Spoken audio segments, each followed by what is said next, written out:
Up to 23 people have been killed in powerful blasts near the Iranian embassy in Lebanon's capital, Beirut. An Iranian cultural attache is among the victims of the bombings that injured more than 140. A Lebanese group linked to Al-Qaeda has reportedly claimed responsibility for the attack. Our Middle East correspondent, Paula Slier, has the latest. The blasts happened at 9:30 this morning. There were two blasts. They were just seconds apart. And according to Lebanese security officials, the first blast was caused by a suicide bomber and the second was caused by a car bomb explosion. They came just seconds apart, leaving charred bodies strewn about on the ground. There have also been flames rising from several buildings. Aid workers as well as residents have been carrying the wounded and the dead on blankets to nearby buildings. There have been hospitals that have been inundated with people arriving. You have ambulances that are still at the scene right now as we speak. Now, the Iranian embassy building itself was only lightly damaged, but the Iranian embassy compound has been extensively hit. The area is a stronghold of the militant Hezbollah group that has strong ties with the Syrian President Bashar Assad, and it's unclear at this stage whether or not the blasts are linked in any way to the Syrian civil war. But it's important to note that this area has been hit by similar such explosions in the past, and at that time the blame was put on rebels who were believed to have targeted this area because of Iran's support for Bashar Assad in Syria. Now, the Lebanese government has condemned the attacks. It has called for an emergency meeting. At the same time, Tehran's envoy to Lebanon has said that he believes that Israel is behind these blasts, and the same comments are being made by the Syrian information minister. At this point in time, there is a heavy Hezbollah security deployment at all entrances to their compound in the Dahia neighborhood in South Beirut. This is happening in a predominantly Shiite neighborhood. And to discuss this, we're now joined live by political analyst Kevork Elmasyan, who's in Beirut for us. Kevork, welcome to RT. It's good to have you with us. We know that a Lebanese group linked to Al-Qaeda has reportedly claimed responsibility for the attack. From your point of view, what would be their motive there?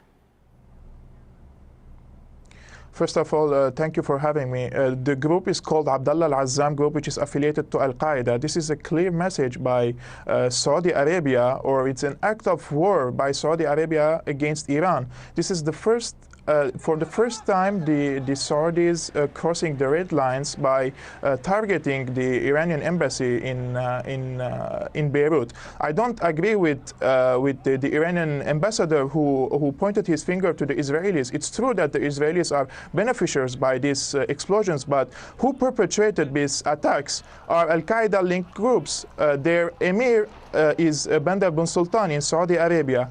We have to know that these explosions happened with two suicide bombers. The Israelis never do such operations. They can use their airplanes and their other car bombs, but there were two people. One of them was by motorcycle.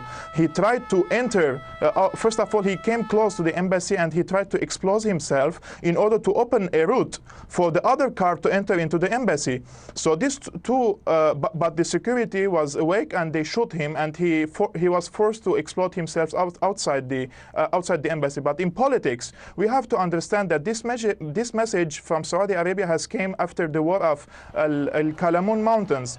We have to know that Hezbollah and the Syrian army are fighting side by side against Al-Qaeda groups in Syria, and recently in Al-Qara area, this area is links the Arsal area in Lebanon, where thousands of militants from Al-Qaeda, under the patronage of Future Movement of Lebanon, are having trainings and also smuggling arms into Syria. And also this area links Homs to Damascus. It is in the center of Homs and Damascus, and most of the terrorists who are coming to the eastern Ghouta area in Damascus, the place where the chemical attack happened, are coming from this area.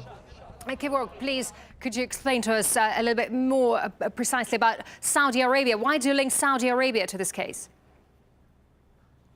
because the militants or the proxies of Saudi Arabia are now existed in between Damascus and Homs, and they are spreading all this chaos and terrorism around the cities of Homs and Damascus. Most of the car bombs are coming from these areas, and when Hezbollah and Syrian army decided to crush the rebellion in this area, the Saudis wanted to send a message, a very hysterical message to Iran. We have to remember the actions of Saudi Arabia in the first few weeks. They refused the membership of UN Security Council, and then they said that they are gonna they're gonna work to foil the negotiations, the peace negotiations in Geneva for peace in Syria, and they're also trying to block any deal between the West and Iran.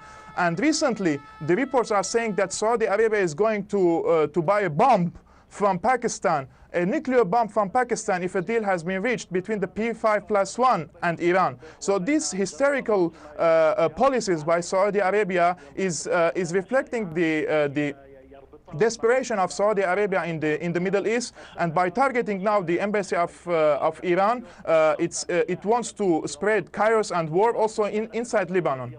All right, Kevork Almasian, political analyst, joining us live from Beirut. Kevork, thank you very much indeed for sharing your perspective with us. Thank you.